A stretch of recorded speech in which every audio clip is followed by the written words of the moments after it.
Olá, amigos da Anatomia Esportiva. O Jogo para Dois está no ar. E hoje, muito feliz porque o Flamengo deu um baile e ganhou por 3-0 no Maracanã do Palmeiras.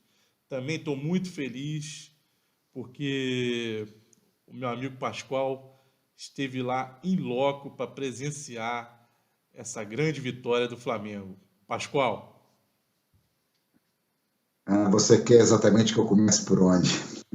Por qual felicidade? Ah, Foi uma coisa assim indescritível. Parecia a primeira vez que eu estava indo naquele estágio. Quando eu cheguei perto dele, eu cheguei com certo medo, como se ele fosse me engolir.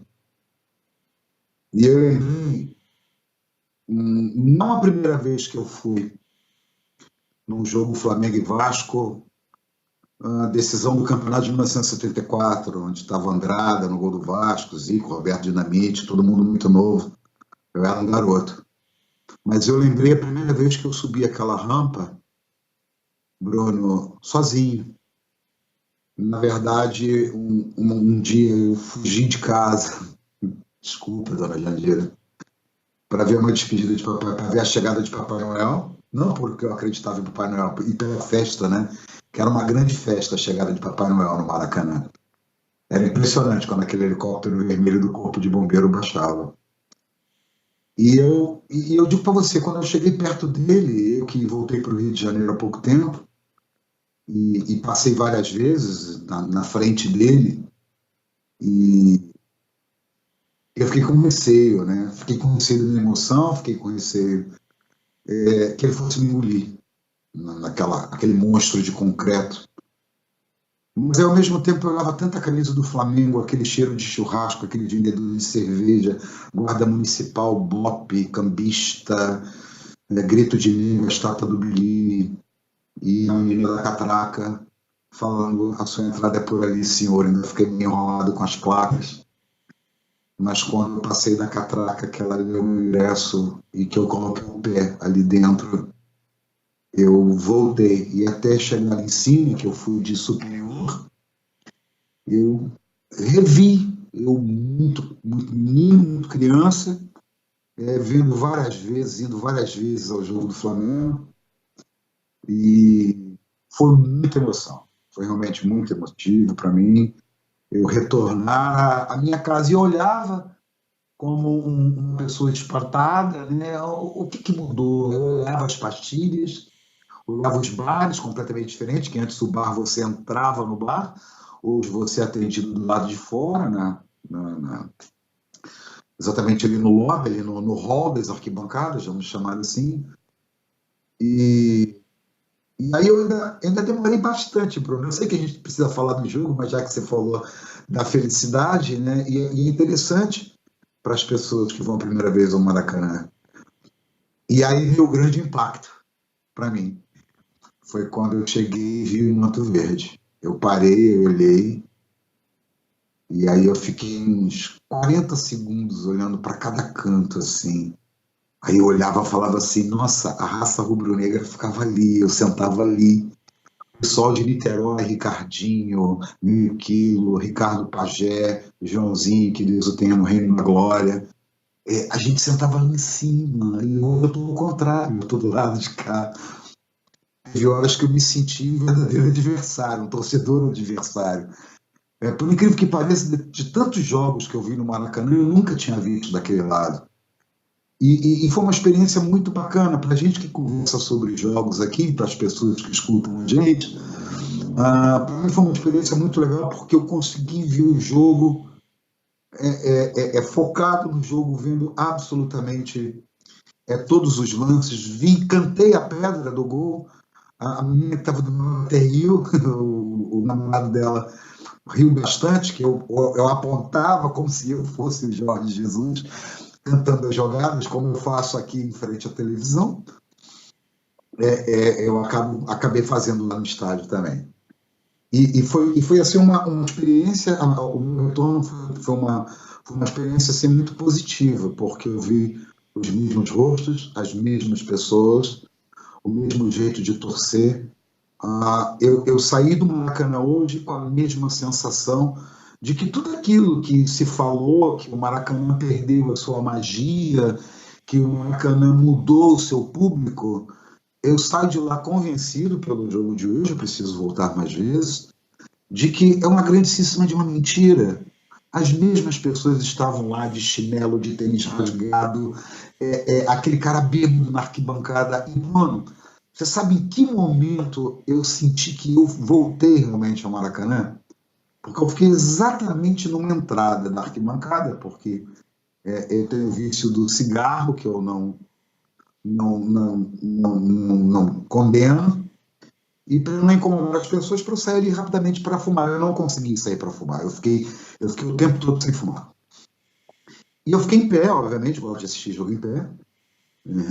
E interessante foi quando o cara bateu assim, deixa eu dar uma passadinha, por favor. Falei, voltei o Maracanã. Voltei o Maracanã. Quando aquela pessoa bate assim e fala, deixa eu dar uma passadinha, por favor. Falei, nossa, eu voltei no Maracanã. Aí eu tive a certeza que eu estava no Maracanã. Achei muito interessante a cobertura, né? Não estou aqui dando uma de jeca, né?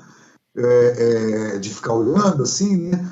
E achei interessante porque ele ficou muito mais alto, a altura dele, né? Eu estava acostumado com aquela coisa um pouco mais baixa. A cobertura fez com que ele ficasse um pouco mais alto. E uma acústica péssima. Eu encarei na sexta hora eu parei, tá? Vocês devem ter visto pela televisão, né? Na sexta hora eu já não aguentava mais. Falei, não, já é demais. Mas teve mais duas, acho que foram mais 8 horas. E um momento muito bacana também foi quando todos acenderam as lanternas do celular. Ficou muito bonito naquele momento. A torcida do Flamengo hoje foi um espetáculo à parte. Foi muito bacana, mas muito bacana mesmo. A experiência de ter voltado. Para mim, é como se eu nunca tivesse sido lá, mas eu fui vendo exatamente todos os pontos, aonde eu entrava, por onde eu saía. Vi os luxos e vi os lixos. Vi pessoas absolutamente normais, não vi elite, não vi Nutella, não vi raiz. Eu vi exatamente o mesmo torcedor como eu, como você, que nós não somos raiz, não somos raízes, não somos Nutella, não tem absolutamente nenhum rótulo. Nenhum rótulo. Obviamente é normal, nós vivemos num mundo moderno, é absolutamente normal que as pessoas que carregam o celular querem imortalizar um jogo do Flamengo. Eu vejo isso, é natural, como se vai o show do Led Zeppelin, que não faz show, né? Lamentavelmente não faz, ou vai a um show do Roger Waters, ou vai a um show do Iron Maiden, e o cara já não vê mais o show. O mundo mudou nesse sentido.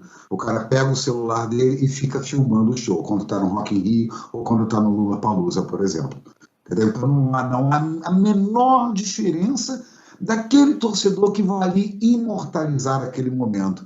Porque nós temos essa percepção de que uma grande vitória pode vir com uma grande derrota. Então, e a gente está ali naquele momento esperando uma grande vitória. Mas como diz o nosso companheiro Renato Senna, eu vou deixar exatamente para o testemunho dele, ele me passou o testemunho depois do jogo, foi muito bacana. O que o Renato Senna falou, o que aconteceu hoje no Maracanã, as pessoas vão ver. Vamos tocar em frente, então, primeiro com a nossa pesquisa que a gente faz de pré-jogo lá no Twitter.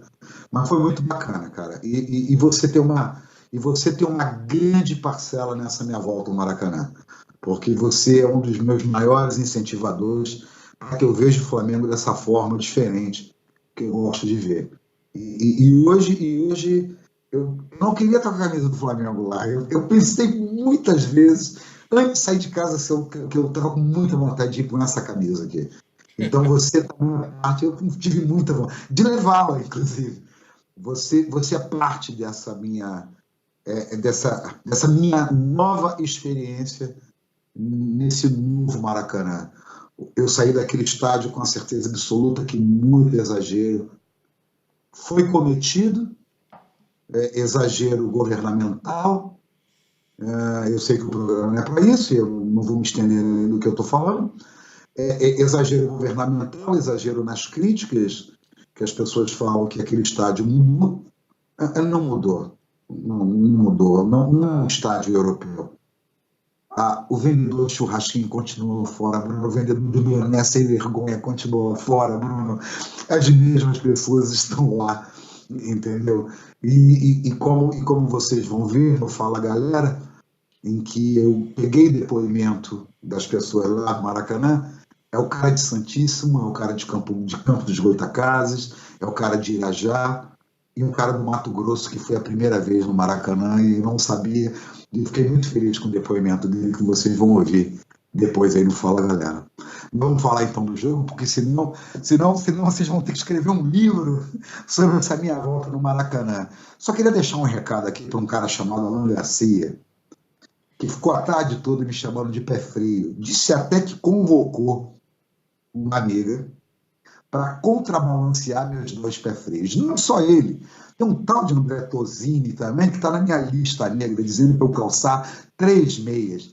Esses 2 têm vergonhas. A gente vai ter a honra de estar com eles aqui um dia, pessoalmente, nos nossos programas, e essa história vai ser lembrada. Tá bom, seu Alain? Você sabe muito bem quem eu disse que era pé frio. Um abraço para vocês 2. Vamos em frente com o pé. Vamos falar da nossa pesquisa de pré-jogo. Antes de falar da pesquisa, eu queria só que você... É porque eu sei o que você quis dizer quando você falou manto verde. É por causa do adversário, né? Só para você esclarecer, para nego não... Pessoal... É um gramado. Gramado, lógico, né? Então, por isso que eu falei, comecei... hoje, o programa de hoje são com três grandes alegrias. Primeira, vitória do Flamengo. Segundo, o Pascoal retornando ao Maracanã. E a terceira eu vou deixar para o final. Okay. Vamos aqui a pesquisa. Tem vídeo gravado da minha chegada lá, mas eu não tenho coragem de mostrar, não. Isso vai ser guardado. Só quem tiver a senha do Google Fotos. Vamos à nossa pesquisa de pré-jogo, Bruno. Já está aí. Ok. Nossa pesquisa de pré-jogo foi muito interessante, né? A gente sempre pergunta de acordo com o adversário, né?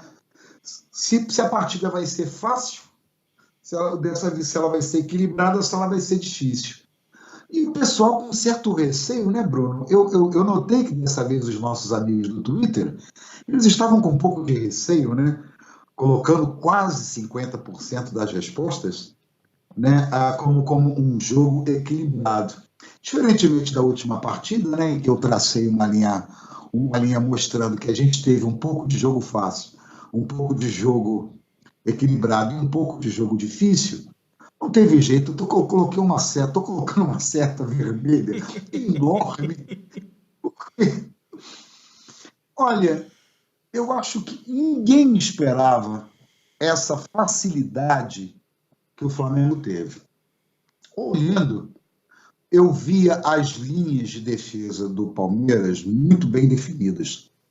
Muitas das vezes defendendo com 8 a 9 jogadores, fazendo uma linha, fazendo até o Dudu recuar para marcar o Felipe Luiz, e fazia uma linha de 2, outra linha de 3, Felipe Melo solto, feito arroz, bem feitinho, feito lá em Goiás, arroz soltinho, na frente da zaga.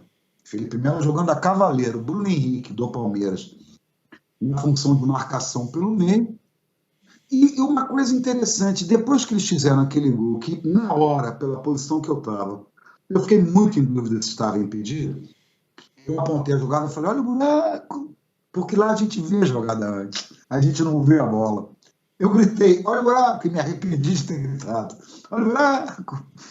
E foi justamente por onde a bola passou, que aí veio o cruzamento pelo lado direito, e o gol do Palmeiras aí foi marcado impedimento.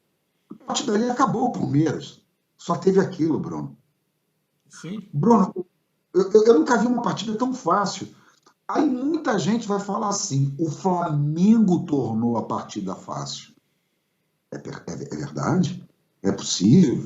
É totalmente possível, verossímil, que o Flamengo tenha tornado a partida muito fácil. Como se a gente estivesse jogando não contra o esquadrão alviverde, como a gente estivesse jogando com um adversário absolutamente comum. covardia do treinador deles ou o nosso time foi muito, muito, muito superior? Nós temos a resposta para isso daqui a pouquinho. Sim, e vamos aqui à escalação. Eu conto que apesar de eu sempre me. Tá aí na tela, apesar de eu sempre achar que o Jorge Jesus nunca. Ele sempre vai surpreender a gente. Era algo que era uma escalação que eu gosto. Mas eu pensei que ele iria de Arão e Pires da Mota. E a surpresa, né, que eu queria comentar aqui foi o Gerson assumindo a camisa número 8. Vou falar, é até um pouco cedo para falar isso, mas não é qualquer desrespeito com o Cuejá, porque ele saiu, pela forma que saiu, não, mas quando eu vejo a camisa 8 do Flamengo, sempre eu venho em mente uma pessoa, que deve ser o mesmo que você tem, Pascoal. É o Que, Adílio. que ninguém é esse que está com essa bola no pé? Então, é o mesmo. Então, eu falo, porra, nada. O Gerson, para mim, é o cara que vai representar muito bem essa camisa 8 aí, que foi envergada e que foi muito bem usada pelo nosso querido Adílio. Olha, olha, você tocou num assunto e me pegou desprevenido. Você me pegou desprevenido. Nós não podemos fazer comparações. Lógico. Mas, tem um detalhe nisso aí que você falou e chamo a atenção do nosso público. Quando o Bruno fala Adílio, ele não está comparando o futebol de um e de outro. Ele está comparando a função. Porque muitas das vezes o Adílio jogou como ponta esquerda no Flamengo. Era grande surpresa você ver o Adílio pela ponta esquerda. O Flamengo jogava basicamente com dois cabeças de área. Muitas vezes jogava o Helder e jogava o Andrade, ou melhor, o Vitor e o Andrade, ou jogava dois volantes e liberava, o Zico não voltava, e liberava o Adílio, que ele simplesmente fechava espaço. Obviamente que em termos de marcação, o Gerson ele tem a função de marcar mesmo, né? Enquanto o Adílio tinha a função da criação. Você me chamou a atenção e eu gostei dessa sua comparação, Bruno, por causa das multifunções do Joker, que o nosso treinador já falou em relação a isso. Eu fiquei um pouco assim nessa escalação, porque é muito difícil você abrir mão no Everton Ribeiro. Como abrir mão no Everton Ribeiro? Quem viu o Everton Ribeiro jogando hoje no Flamengo e Palmeiras sabe o que eu estou falando. Não se deve abrir mão do Everton Ribeiro. Não tem como. Não tem como. Me desculpe, mas não tem como. Só que aí a gente tem o Gerson. E esse time só pode ser escalado com 11. E ele jogando pelo lado esquerdo da nossa volância, vamos chamar assim, né? No nosso meio, e o Arão atuando pelo lado direito.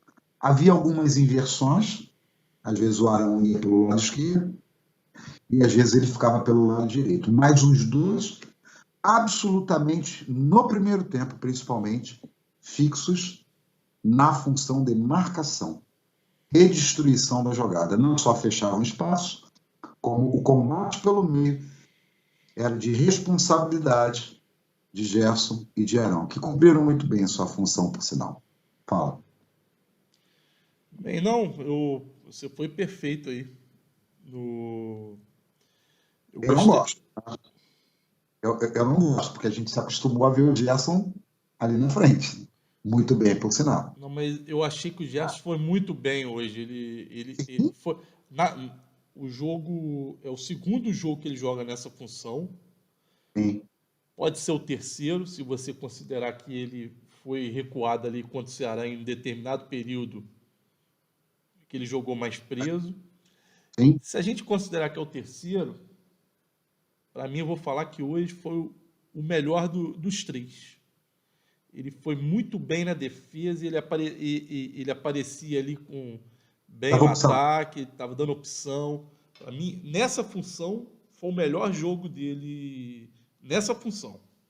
E quando. Ele fez jogos melhores Em em outra função, mas eu tô só para Joker. deixar claro que nessa função, para mim, foi o melhor. Na função de Joker, ele fez grandes jogos. E uma coisa interessante, um outro fato muito interessante que eu vi. Quando entrou o Pires, eu falei, nossa, agora o Flamengo vai meter 4-5, né? Porque vai liberar o Gerson. Não liberou. Liberou o Arão. Eu falei, Jesus, eu não te aguento. Eu não te aguento, Jesus. Falei, não, vai liberar o Gerson, nós vamos meter o quarto, vamos meter o quinto, ele vai meter gol, aí já ele vai lá para frente. Não, ele vai me libera o Arão. Logo que o Pires entrou, o Arão já foi lá para frente, já foi para o ataque. Já se descambou lá para frente. Mas realmente, dos três que você está levando em consideração, Arão, Gerson e Everton Ribeiro. Porque o Arrascaeta jogou um pouquinho mais à frente, no lado esquerdo. Aí são esses três, o melhor dos três que você está falando? Não, não, não, não. Eu tô falando o melhor dos três jogos que ele fez nessa função. Perdão, entendi errado. Ok, ok. Eu Sim, considero que no sim. Ceará ele fez boa parte do jogo nessa função. E o segundo tempo contra o Inter, principalmente. Isso.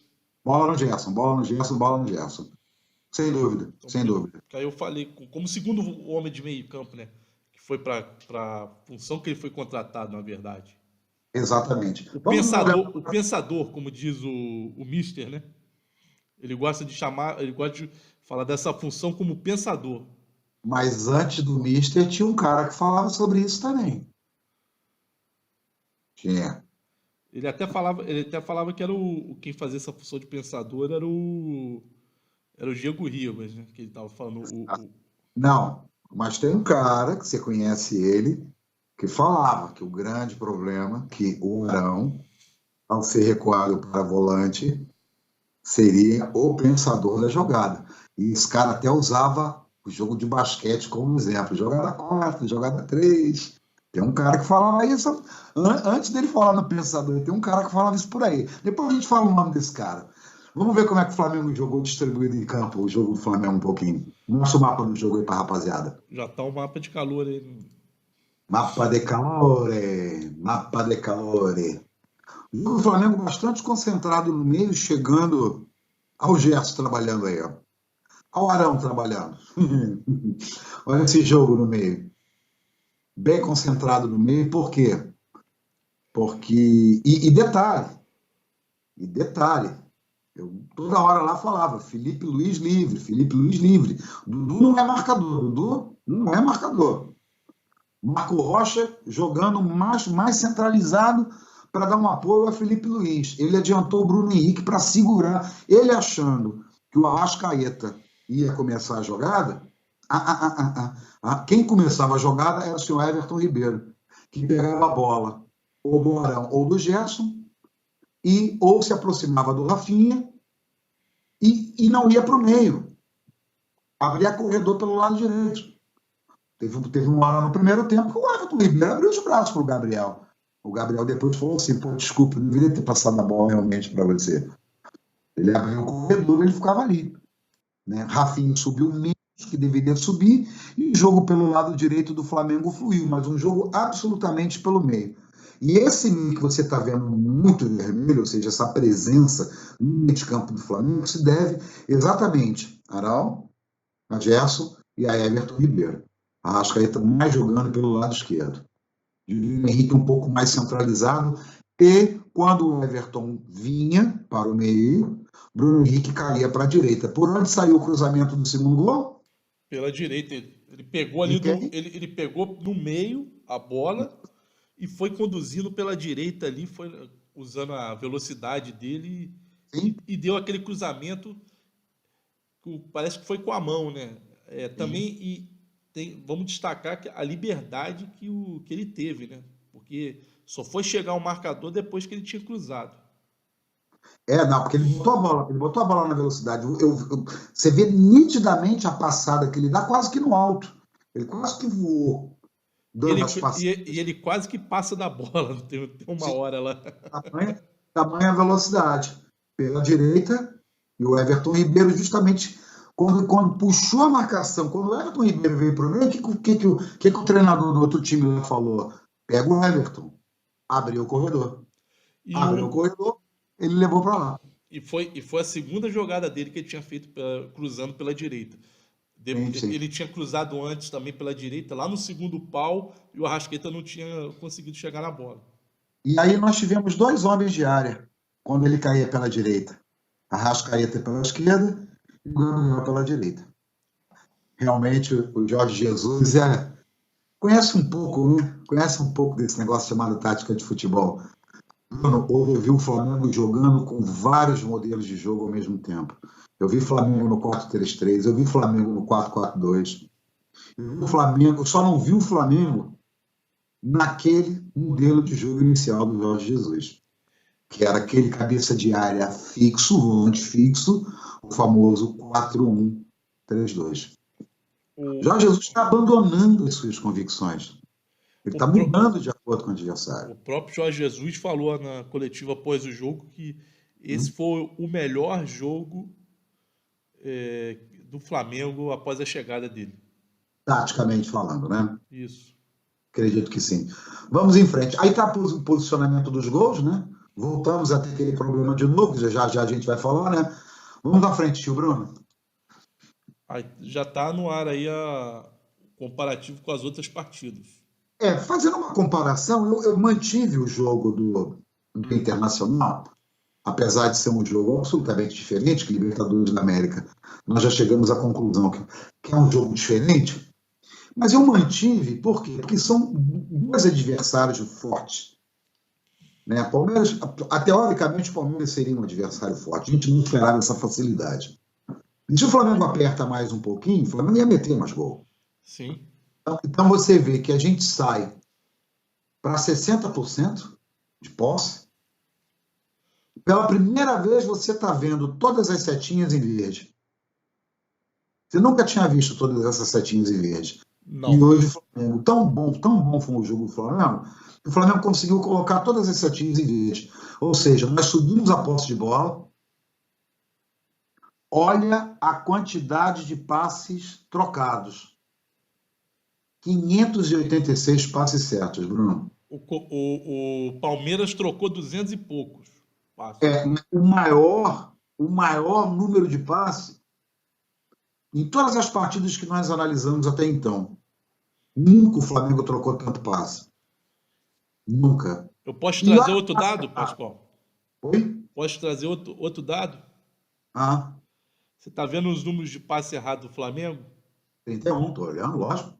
Foram 2 passes errados a mais do que o Palmeiras. E o Palmeiras não teve nem metade de número de passes que o Flamengo teve. Pois é, não pegava na bola.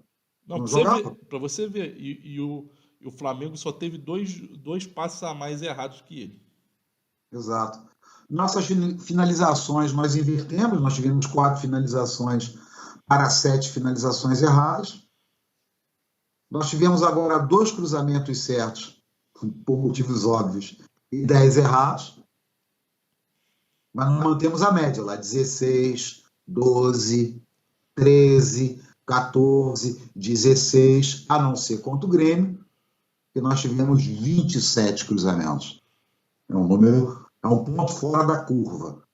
É um ponto fora da curva que ele jogou contra o Grêmio. E não tomamos gol. Mais uma vez. O Diego Alves ele só entrou no jogo para dar uma cabeçada. O pessoal estava perguntando qual que é o plano de sócio-torcedor do Diego Alves. O direito a dar uma cabeçada no jogo, né? Vamos ver exatamente quais são as zonas de trabalho do Flamengo nesse jogo. Falando daquela supremacia do meio campo, agora vamos mostrar em números, por favor. Tá aí, já com o comparativo do jogo com o Inter, né? Exatamente, né? É só para mostrar exatamente a questão da nossa posse de bola. Olha lá como é que o jogo foi um jogo de meio. Mas olha exatamente mais uma vez o nosso lado esquerdo. 21% o Felipe Luiz loteou o meio de campo ali.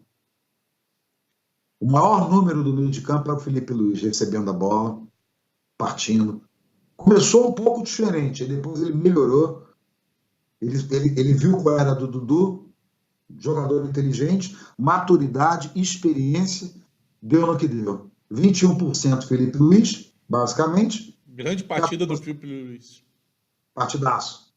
E olha nossos números da defesa. A defesa não foi incomodada. 596. 596. O lado direito com 12%, 3% pelo meio do ataque e 8% nós caímos ali pela extrema esquerda. Jogamos pouco pela extrema esquerda. Jogamos mais pela extrema direita. Por quê? Pênalti no Rafinha. Cruzamento do Bruno Henrique, certo? Cruzamento do Bruno Henrique que você citou errado. O lado esquerdo do Palmeiras foi uma teta. Foi uma teta. E a armação pelo lado esquerdo do Flamengo com o Felipe Luiz foi uma maravilha. Aí ele transitava a bola pelo meio, que a bola chegava muito mais pelo lado direito do nosso ataque do que pelo lado esquerdo. Você chegar de 60% de posse de bola, 12% desses 60%, você está ali, você jogou nesse seu percentual, você jogou ali no lado direito, muito forte essa tática com o Jorge Jesus. Né? Aí a gente vai ver agora o comparativo de posse de bola do primeiro para o segundo tempo. Está no ar. O crescimento que nós tivemos. No primeiro tempo a gente teve 58% e no segundo tempo nós fomos para 62% de posse de bola. Nós dominamos completamente o Palmeiras no segundo tempo. Principalmente. No primeiro tempo foi um pouco equilibrado. O Palmeiras tentando sair. A gente tomava a bola. Mas no segundo tempo, 62% está ali. Espalhados, entendeu? Por esse ponto. Vamos em frente, Bruno. O próximo gráfico é exatamente o setor do jogo que o Flamengo trabalhou. Estamos vendo aí. Agora em números, né? Que eu Sim. falei que aquele mapa de calor, por que o mapa de calor? Está explicado aí, por que está mais vermelho no meio. 14% o jogo do Flamengo foi pela defesa, 59% o jogo do Flamengo foi pelo meio, 27% foi o jogo pelo ataque. O Flamengo jogou, ficou ali no ataque com 27%, né? Foi os setores que o Flamengo jogou. 59%, quase 60% do jogo do Flamengo ficou concentrado naquela faixa vermelha, que é exatamente o que a gente mostrou no mapa de calor. Ou seja, a nossa criação no jogo de hoje passava pelo meio. Por quê? Porque o Arrascaeta, muito que pegava a bola pelo meio e não levava para as estrelas, levava pelo meio. Isso fez com que a gente atacasse, já olhando agora no lado direito, 37% pelo lado direito, 25% pelo meio e 38% pelo lado esquerdo. O Felipe Luiz atacou tanto quanto o Rafinha. É daí aonde parte o ataque do Flamengo. Partiu pelo lado direito 37%. Olha como é que está um negócio muito equilibrado. Mas não significa que esse ataque não significa que vá até o ataque. Partiu o ataque por este lado. Onde iniciou? Oi? Onde iniciou o ataque. Exatamente. Onde nasceu a jogada. Rafinha muitas das vezes entregava essa bola pelo meio. Da mesma forma o Felipe Luiz. E aí, Bruno, aparece aquele número que você não gosta, né? Dessa vez ele não aparece nem fora do gol, ele aparece lá dentro da área. 100% dos chutes do Flamengo foram dentro da área. Eu não aguento, Bruno. Mas na partida de hoje... Tá, pode, né? Pode, né? Mas é preocupante, Bruno. Tudo bem, a gente está conseguindo furar as defesas. Ok? Pô, mas 100% de finalização dentro da área? Nenhum chute de fora da área. Mas sabe por quê, Bruno? Mas não teve um rebote do Gerson que foi fora da área? Não, mas, pô, mas no montante nem consegue entrar, vai dar 0,0000. Foi fora da área. Foi fora da área, entendeu? Mas fora da área, dentro foi fora da área o chute, mas logo ali, entendeu? Logo na entradinha. Entendeu? Então, Não, isso foi. sempre o Flamengo procurando as finalizações dentro da área. Mas hoje pode, né? Sim, esse jogo pode. Esse jogo pode, né?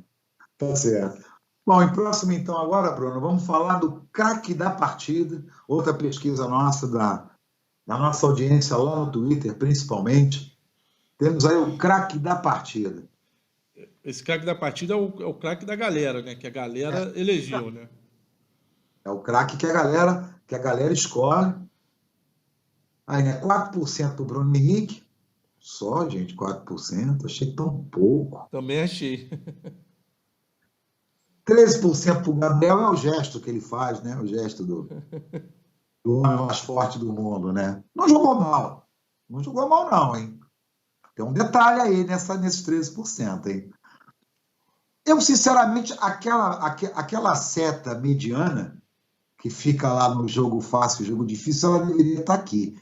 Mas, como diz em latim, vox populi, vox dei. Eles escolheram a Arrascaeta. Quem somos nós de dizer que eles estão errados, né? É um direito deles, né? Assim como é o nosso direito também ter o nosso destaque, né? Sim, mas foi uma grande partida do Arrascaeta. Todos. É interessante. Olha o Gerson com 33. Não, ali esses quatro aí, É. qualquer um que você escolhesse, tá bem escolhido. Então tem que passar a mediana ali. Dia 3 tem que passar ali, né? Pois é. E agora vamos para o seu destaque, Bruno. E eu quero falar um pouquinho, um negócio do seu destaque. Tá. Fala aí. O meu destaque, que já está aí na área, é o Gabigol. Por que eu destaquei ele?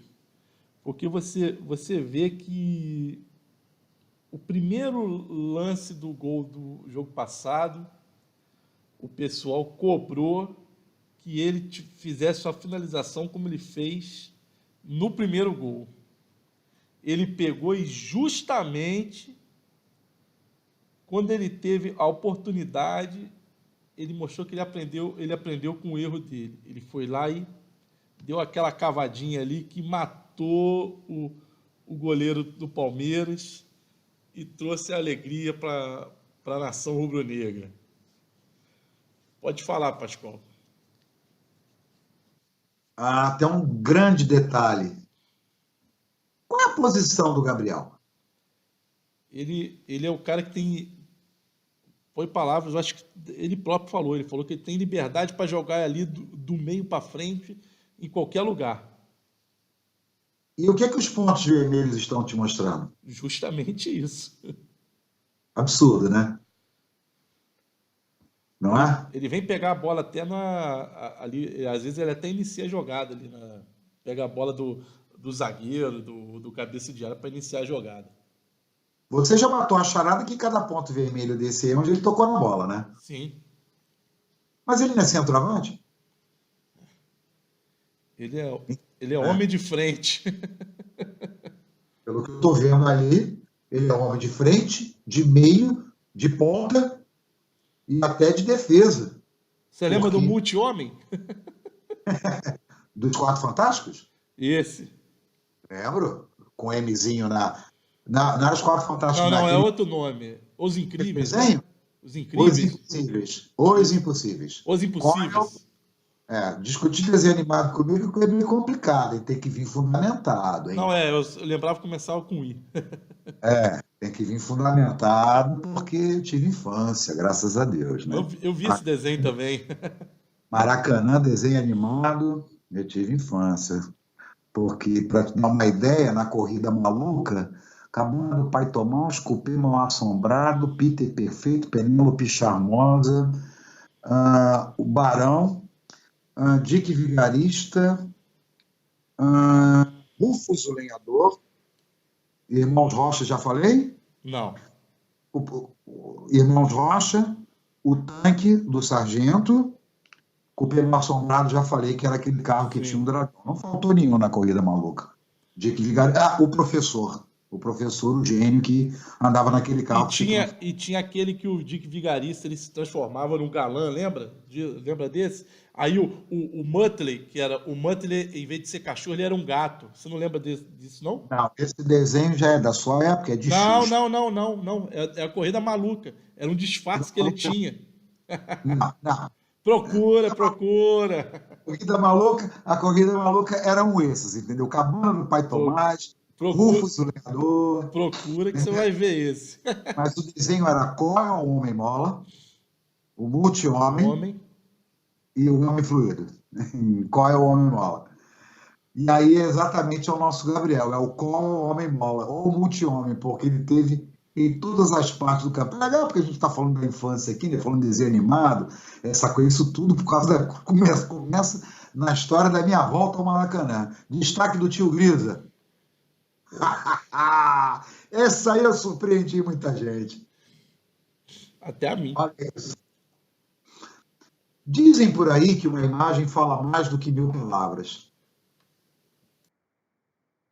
Olha onde esse moço pisou. Esse aí foi... Olha, o Gabriel vai ser o Coil. O Multi-Homem é o Arão. Até porque o Multi-Homem é cabeludão, né? E o Coil é careca. Vai ter a cabeça arredondada, né? E o Homem Fluido é mais cabeludinho, né? É impressionante, né, cara? O que o Arão se transformou com a chegada do Jorge Jesus. Muitos vão me perguntar, já ouviram falar isso na live do Deco, aqui, no grupo que a gente faz parte. Pascoal, mas você não está desconfiado? Continuo desconfiado com o Arão. Principalmente depois do acontecido nessa semana. Eu fiquei muito desconfiado. Aí hoje ele vem e faz esse tipo de jogo. Eu nem coloquei número, nem coloquei nada, Bruno, porque tanto o número do Gabriel, quando você falou para mim que o seu destaque era o Gabriel, eu fiquei muito feliz, porque eu fui lá, quando eu busquei o número de toques na bola, eu falei, nossa, que absurdo. E quando eu vi, aí eu fui buscar o Arão, né? Falei, não, deixa eu dar uma olhada no Arão também, porque eu vi o Arão toda hora, para lá e para cá, e fiquei surpreso com isso.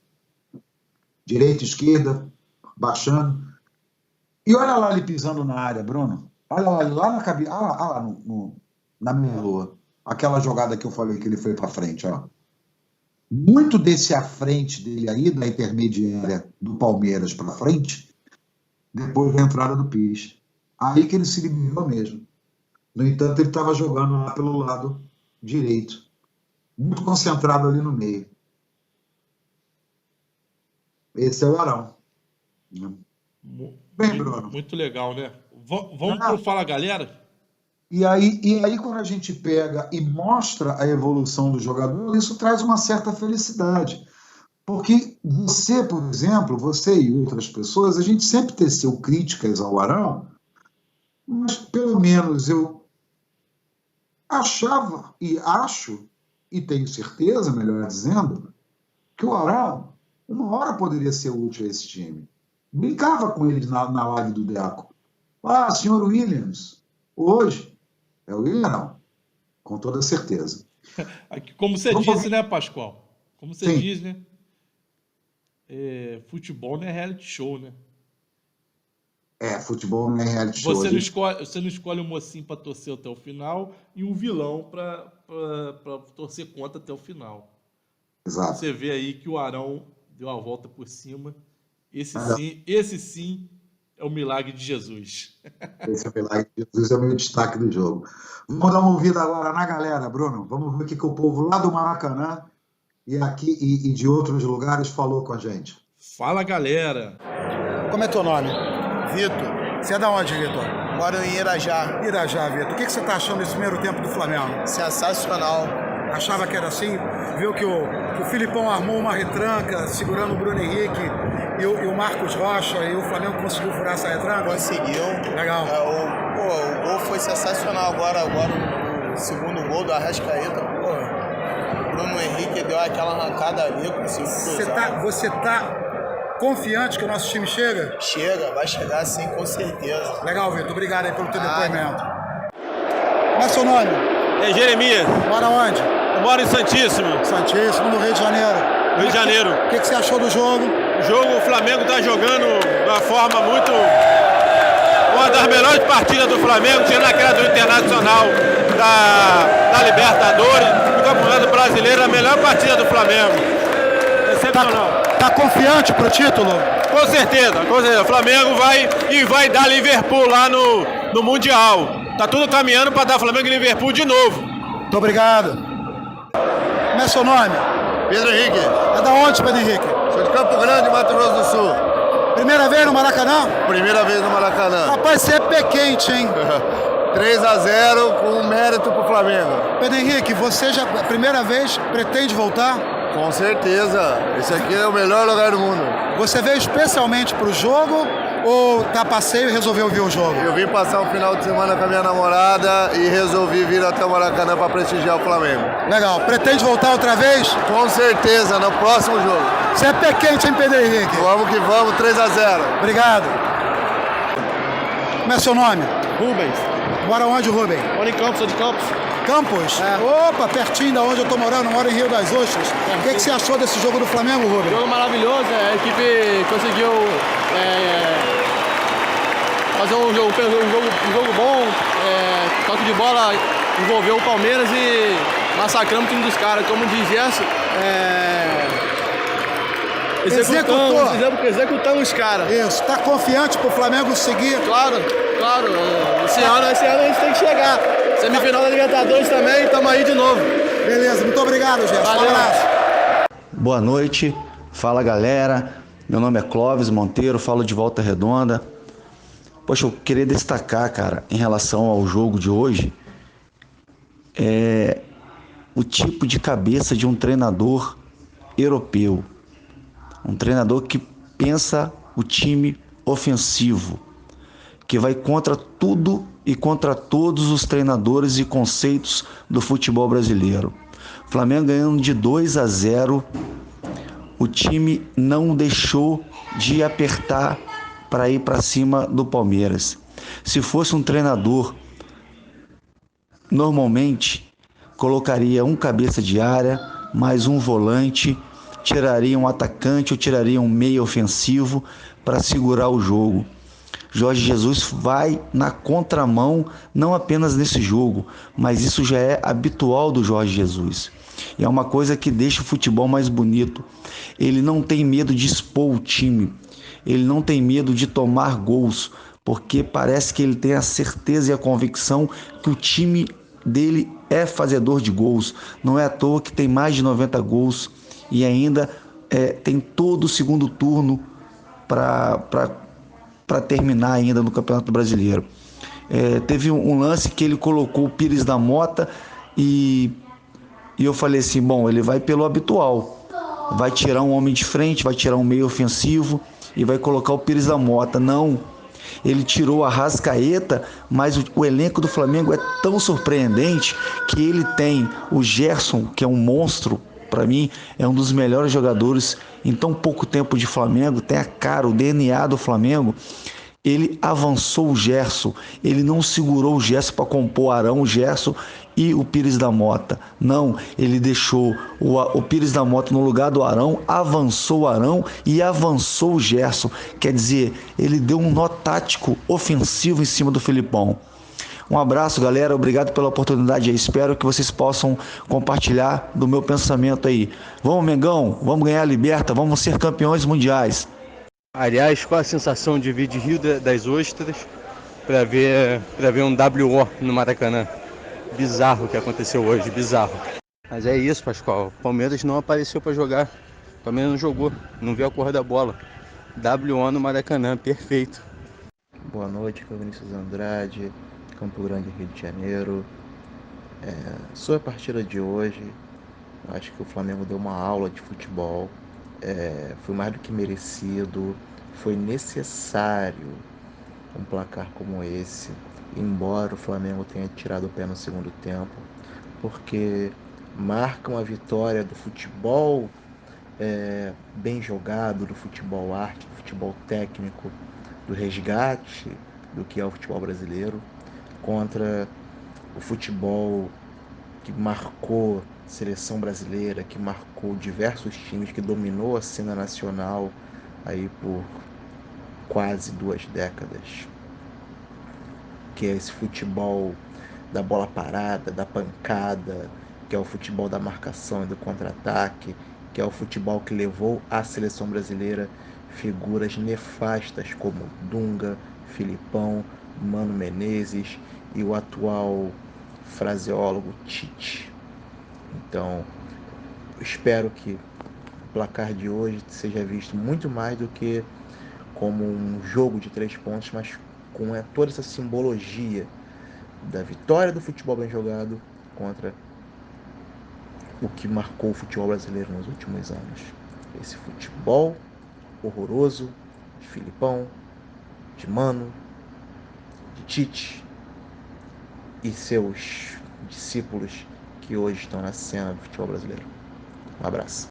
Pascoal, muito legal a participação da galera aqui com a gente nesse quadro Fala Galera, né, Pascoal?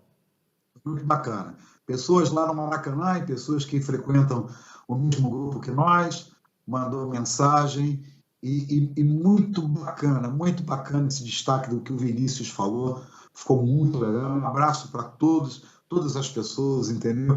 E teve até colheita de inscritos lá no Maracanã, porque eu fiz questão de falar, o canal chama-se Anatomia Esportiva e as pessoas vão estar ligadas na hora que estivermos no ar. Foi muito bacana a minha participação de todos. Um pouco de barulho pelo áudio, obviamente, eu estou dentro do estádio de futebol, mas isso aí, como você falou, né? Hoje pode tudo. Sua despedida, suas considerações finais, Pascoal. Não quero me alongar nesse programa, já falei bastante lá no início sobre a minha emoção de voltar à minha casa. E o Flamengo teve uma partida irrepreensível, irretocável, não tenho nem tantos adjetivos ou rótulos para colocar nessa partida do Flamengo. O Flamengo está numa curva ascendente que poucas pessoas acreditavam, né? Calma, derrotas podem acontecer e vão acontecer. Provavelmente nós vamos perder jogos que a gente achava que não perderia. Isso é uma coisa inerente do esporte. Não existe o imbatível. E o futebol é um dos esportes que o mais fraco, num dia ou numa noite, pode ganhar do mais forte. É totalmente factível. Nós já vimos isso acontecer várias vezes. Para você, a minha despedida, muito obrigado. Hoje é minha vez. Compartilhe nosso vídeo se você gostou. Curta. Fale com seus amigos que existe um canal que fala de Flamengo dessa forma irresponsável, alegre e saltitante, sexy até, de uma forma... A gente brinca, mas a gente ama demais esse clube. Compartilhe, fale com as pessoas, curta esse vídeo e, principalmente, se inscreva no canal. Nós ultrapassamos a 540 inscritos. Eu não tenho palavras para agradecer, já agradeci no outro programa, não vou ficar aqui agradecendo a todos vocês que nos ajudam. Nosso muito obrigado, Flamengo, por essa oportunidade de nos fazer felizes na vitória e na derrota. Porque em se tratando de Flamengo, uma vez Flamengo até muito depois de morrer. E quando eu morrer, Alan Garcia, eu vou continuar sendo pé quente. Um beijo no seu coração, meu irmão. Bem, como eu falei ali no começo do programa, né? Eram 3 as minhas alegrias. E esse aqui foi a vitória do Flamengo, 3-0. Foi a volta do meu amigo Pascoal ao Maracanã. E hoje, quando o programa está sendo exibido, é aniversário da minha princesa, minha razão da minha vida, Alice. Papai te ama. A Alice está fazendo 4 aninhos. É muita alegria, você que trouxe a alegria para o papai, você que me transportou para esse mundo cor-de-rosa, porque pai de menina vive no mundo cor-de-rosa, sim. Bacana. E vai a nossa singela homenagem aqui à minha princesa Alice. Um beijo para você, Alice. Que Papai do Céu cuide de você, lhe traga muita felicidade, muita paz, e eu tenho certeza que você não vai decepcionar nem o seu pai, nem a sua família. Você será uma grande mulher vitoriosa. Um beijo no seu coração aqui do tio Pascoal. Fique com Deus, minha querida. Minha bailarina predileta. Saudações rubro-negras. Ô pai, eu vou falar pro pai, eu tô levando brinquedo pra falar pra tia que hoje é dia de brinquedo ou não. Ah, então tá. Manda um beijo, pessoal. Mua.